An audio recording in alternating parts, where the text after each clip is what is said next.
বাংলাদেশের ভবিষ্যৎ যাবে উসমান হাদির পথে, বাংলাদেশের শান্তির পথ যাবে আমাদের ৭১-এর শহীদদের পথে, বাংলাদেশের ভবিষ্যৎ যাবে ২৪-এর গণ অভ্যুত্থানের শহীদদের পথে।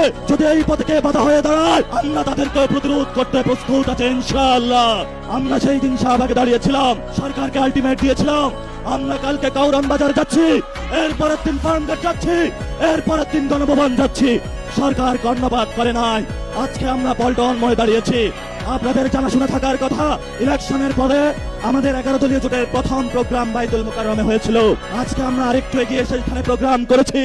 ইনশাআল্লাহ আমাদের এই মিছিল যদি সরকার সঠিক পথে না আসে, জনগণের গণভোটের রায় বাস্তবায়ন না করে, সংস্কার প্রক্রিয়া বাস্তবায়ন না করে, জনগণের অধিকার নিশ্চিত না করে, দ্রব্যমূল্যের দাম না কমায়, জ্বালানি সংকটের নিরসন না করে এবং বিচারালয় থেকে শুরু করে সকল যে জায়গায় সরকার গুন্ডা সন্ত্রাসী হাওয়া ভবনের লোক বসিয়েছে